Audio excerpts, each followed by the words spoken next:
많은 학부모님들이 어떻게 휴브레인에서 합격한 학생들 중에 상당수가 내신 1개 등급 내지 2개 등급을 갖다 극복하고 합격했는지에 대해서 많은 질문들을 해오십니다. 그래서 제가 일일이 이제 대응할 수는 없고, 그래서 혹시 어머님들한테 이렇게 이제 1개 등급하고 2개 등급을 갖다 극복하고 합격할 수 있었던 이런 이유에 대한 부분들을 갖다 오늘 이제 소개하는 시간을 좀 갖고자 합니다.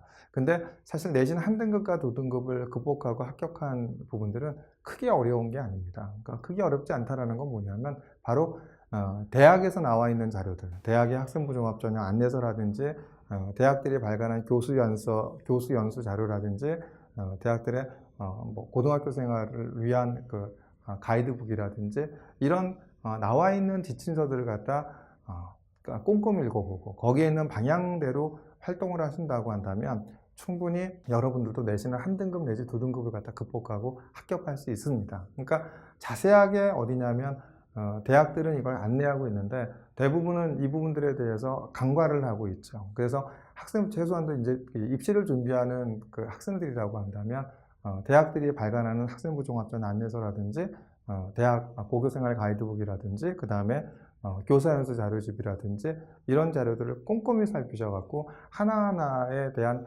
행간의 의미들을 갖다 파악을 하셔갖고 이것을 갖다 고등학교 어떤 학습과 교내 활동에 적용시키는 것이 바로 이렇게 내지는 1등급 내지 2등급을 극복하고 합격하는 길이 아닌가 생각이 듭니다. 우선 이제 대학에서 제대로 공부할 수 있는 학생은 누구일까 그랬죠. 그래서 거기서 서울대 재학생의 수학 능력 중에 가장 큰 문제점은 깊이 있고 논리적이며 통합적인 사고력이 부족하다고 얘기를 했고요. 두 번째, 영어 사용 능력 및 의사소통 능력이 결여되어 있다고 얘기를 했습니다. 세 번째가 뭐냐면 창의성 및 사고의 유연성 부족이라 생각한다고 이야기를 하고 있습니다. 고등학교까지 배운 교과서에서 주로 습득한 지식은 매우 단편적이고 수학 및 물리학의 기본적인 개념조차 이해하지 못하고 교과서 이외의 지식과 경험이 상당히 부족하여 사고체계가 제대로 갖추어지지 못한 학생들이 많았다. 뿐만 아니라 정답 맞추기식의 교육에 성공적으로 적응한 학생들이어서 그런지 실패와 좌절을 겪으면 이를 극복하는 능력이 부족하여 어려운 문제는 기피하려는 경향이 많다. 고교의 수학, 물리학 시험 문제는 대부분 계산 문제가 많아 이에 익숙한 학생들은 서술형이나 개념을 설명하는 문제는 매우 어려워한다. 특히 일찌감치 정형화된 패턴의 문제를 푸는 데만 익숙해져 있는지 창의적인 사고를 요하는 문제나 과제는 거의 손을 대지 못하는 경우가 많았다. 이것이 이제 바로 이제 대학들의 고민인 거죠. 통합적인 사고력을 나타내고 영어 능력이 있다는 걸 나타내고 그 다음에 창의적인 어떤 창의적인 어떤 그 관점이나 창의적 사고를 나타내고 그 다음에 실패와 좌절을 겪더라도 포기하지 않고 도전적인 어떤 이런 모습을 갖다 바로 학생부에 나타난다고 한다면 이런 학생들이 바로 이제 긍정적인 평가를 받는 바로 학종에서 학생이 아닌가 이렇게 생각이 듭니다. 그래서 우선 통합적인 사고력에 대해서 이제 먼저 물어보면 주로 이제 의대에 합격한 학생들의 사례들로 이제 말씀을 드리면 통합적 콘텐츠의 사례를 보면 이제 수학에도 뭐랬죠? 약물 전달에 대한 수학적 모델링. 그래서 약물 전달에 대한, 그러니까 화학과 생명과학과 수학이죠. 이런 이제 약물 전달에 대한 수학적 모델링에 대한 탐구를 했고요.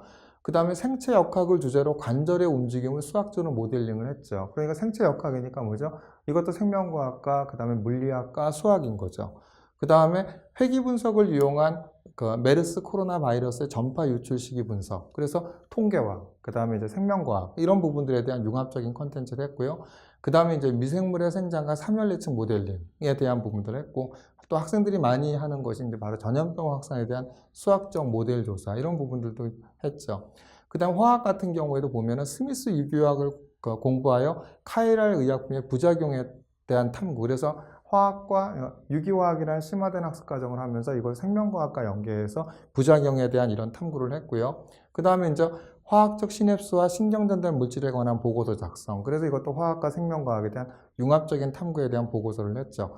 물리 같은 경우에도 나비에스토코스 방정식을 이용한 유체 유속 변화에 대한 탐구. 그래서 이제 결국은 나비에스토코스 방정식과 이제 혈류량, 혈류에 대한 유속에 대한 이런 부분들에 대한 것을 생명과학과 연계해서 이렇게 탐구한 이런 학생들이 바로 이제 합격한 학생들의 이제 의대에 합격한 사례들이고 이런 부분들이 바로 이제 또 이렇게 긍정적인 평가를 받지 않았나 이렇게 생각이 됩니다. 두 번째는 뭐였죠? 영어적 능력을 나타내라고 얘기를 했죠. 그래서 그 XSID 발병 원인 및 치료 방법에 대한 영어 PPT 발표를 했고요. 그 다음에 이제 영문과학 저널이 이제 사이언스 데일리죠. 사이언스 데일리 기사를 보고 HIV DNA 제거에 관련 영문 보고서 작성을 했고요. 그 다음에 이제 또 뭐랬죠? 뉴로플라스티시티라는 의학적 개념 설명을 하고 관련 내용을 영어 PPT로 발표를 했고요. 그 다음에 이제 또 뭐였냐면 원격 의료에 대한 해외와 국내 사례를 비교하는 영어 기사 작성을 했고, 이러면서 원격 의료에 대한 해외 사례에 대한 부분들을 보면서 바로 이제 영자신문이라든지 그 다음에 그 어디야 이런 부분들의 그 영어 논문이라든지 이런 부분들을 참조하면서 영어적인 능력이 있다는 것을 충분히 나타냈죠. 그 다음에 이제 원서보다 먼저 읽는 영어로 생물학을 참고하여 영어 논문을 번역, 내용 가소성에 대한 탐구를 했죠. 그래서 이제 바로 그 생물학 원서를 읽기에 앞서 원서보다 먼저 읽는 영어로 생물학 이 도서를 통해서 생명과학에 쓰이는 전문적인 용어에 대한 부분들을 익혔고, 그 다음에 전문적인 용어에 대한 배경 지식과 그 다음에 관련된 표현들을 익히는 부분들을 도서를 통해서 공부한 부분들이 바로 나타나 있죠. 그 다음에 이제 수능 특강 면역 단백질 지문을 보고 NCBI 논문을 참조하여 사이토카인에 대한 탐구했죠. 그러니까 NCBI 논문이 바로 뭐죠? 바로 미국 국립생물정보센터의 논문 사이트이죠. 그래서 NCBI 논문을 통해서 이렇게 이제 공부했다라는 이런 부분들이 바로 이제 또 영어적인 능력을 나타내는 이런 사례가 아닌가 이렇게 생각이 듭니다. 세 번째는 뭐죠? 스스로 찾아서 하는 공부. 그래서 내가 스스로 찾아서 하는 공부를 통해서 그 다음에 여기서 관심 있는 어떤 주제에 대한 이런 부분들, 창의성을 나타내는 이런 부분들을 나타내죠. 하고 싶어 하는 공부를 스스로 찾아서 하고, 스스로 찾아하는 것에 대한 토대로 해서 내가 관심 있는 주제에 대한 창의성 있는 탐구를 갖다 나타냈죠. 그래서 바로 뭐냐면 이제 바로 창의성이 부족하다 그랬죠. 이런 부분들을 갖다 이제 이렇게 보충할 수 있는 과제가 공동교육과정으로 고급 수학원을 수강했죠. 그러면서 뭘 했죠? 행렬을 이용한 세포 반응식에 대한 탐구를 했죠. 행렬과 세포 반응식 연계한 탐구, 이런 부분들이 바로 이제 창의성이 돋보이는 부분이겠죠. 그 다음에 이제 화학생명 스터디 조직을 해서 분자세포 생물학에 대한 심화적인 탐구를 하면서 여기서도 이제 관련된 심화된 탐구와 함께, 그죠? 또 이제 창의적인 관점에 대한 탐구 과제를 했고요. 코스여에서 코스여를 활용한 과제 연구 자율 동아리 스스로 나 이런 부분들에 대해 무크 강의를 듣고 나 하겠어. 근데 올해부터는 이제 K무크나 코스여나 이런 부분들이 표현에 들어가진 않지만, 그다음 과제 연구 내가 온라인 학습을 이용한 과제 연구 자율 동아리 이런 표현식으로 이제 나타낼 수는 있겠죠. 그래서 면역학 강의를 듣고 면역학에서 관심 있는 어떤 또 창의적인 그 탐구 주제를 나타내는 이런 탐구를 했고요. 수학적 모델링 스터디 조직을 했죠. 그래서 전염병 역학에 대한 모델을 탐구를 했고요. 그 다음에 이제 공동교육과정에 대한 과학과제 연구 수강을 했고, 인공혈관에 대한 탐구를 했죠. 그 다음 무크 자율 동아리를 갖다 창설한 다음에 미적분학원, 미생물학 등 강의 수강을 탐구했고요. 그 다음에 거점형 선택교육과정을 통해서 생명과학 실험을 수강을 하고 화학적 시냅스 기작과 신경달달 물질에 대한 탐구를 했죠. 이렇게 하면서 나타난 게 뭐냐면 스스로 찾아서 하는 학습과 이거를 바탕으로 한 연계탐구 활동. 연계탐구 활동을 하면서 창의적 그 관점의 탐구 과제를 나타냄으로 해서 학생들이 자기주도 학습 능력과 창의성을 나타내는 이런 부분들이 대학에 합격한, 내신을 극복하고 합격한 우수 사례가 아닌가 이렇게 생각이 듭니다. 또 이렇게 서울대학교 교사연수 자료에 대한 부분들을 보면 이런 내용이 있죠. 교육과정의 내용과 깊이 있는 학습 경험이 대학 수학의 가장 예측 가능성이 높은 전형 요소다. 그래서 대학 예비교육과정의 이수 내용과 심화 수준의 교육과정 이수 내용, 그 다음에 독서 활동이 가장 영향력이 강한 입학적 요소로 사용되고 있다. 이런 얘기를 했죠.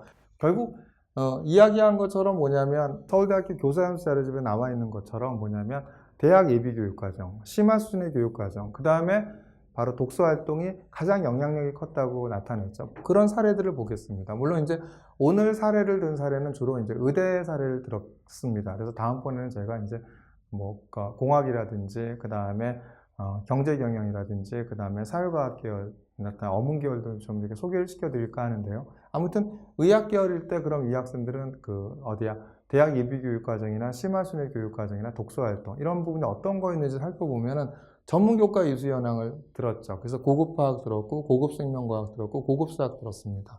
그 다음에 과학과제 연구를 들었고요. 그 다음에 화학실험을 들었고, 생명과학 실험을 들었고, 화학과 물리의 만남이라는 이런 이제 융합적인 어떤 과목을 들었죠. 그 다음 생명과학을 위한 수학을 들었죠. 생명과학을 위한 수학은 바로 서울대 생명과학부 1학년 때 가르치는 교과목인 거죠. 뭐 당연히 투과목은 해야 되는 거고요. 의대를 가려고 하면. 그 다음에 이런 이제 전문교과 이수 현황을 갖다 이수하지 못하는 상황에서 어떻게 했냐? 스스로 찾아서 뭘 했죠? 무크 강의를 들었죠. 근데 그것이 바로 이제 코스여에서 면역학 강의를 들었고요. 그 다음 바이러스학 강의를 들었습니다. 그 다음 K무크 인간뇌 이해 강의를 들었고, 현대물리학과 인간사고의 변혁이라는 무크 강의 들었죠. 그리고 미생물학 입문 강의 들었고요. 대학 미적분학원이죠. 그래서 들었고, 미분방정식 강의 들었고, 일반화학 강의를 들었고, 세포구조 생물학이라는 그 강의를 들었고요. 그 다음에 코세라에서 시냅스와 뉴런과 뇌라는 무크 강의를 들었습니다. 물론 올해부터는 이제 K무크나 코스웨어나 무크라는 단어를 갖다 학생부에 쓰지 못합니다.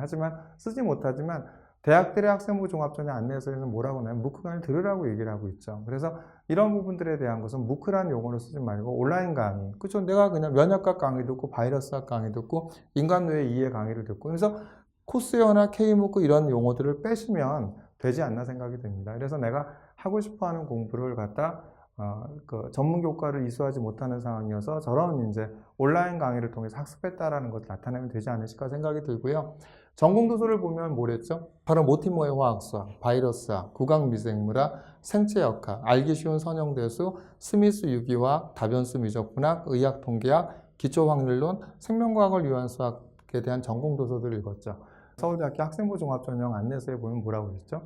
어떤 책을 읽을까요? 거기서 전문서적을 찾아 읽기도 하고 이렇게 나와 있죠. 그래서 이런 도서, 뭐 아까 이제 서울대학교 생명과학을 얘기했지만 이제 생명과학을 위한 수학이 앞에서도 말씀드린 것처럼 이게 어떤 서울대학교 생명과학부에서 가리키는 교과목입니다. 그리고 여기서 다 전문서적인 거죠. 이런 것처럼 생명과학을 위한 수학처럼 이렇게 내가 하고 싶어하는 공부를 스스로 찾아서 학습을 하면서 바로 이제 뭐냐면 고교와 대학의 연계교육 과정에서 심학습한 그 내용들이 나타난다고 한다면 대학들은 학생부 종합전형에서 굉장히 긍정적인 평가를 한다라는 거죠.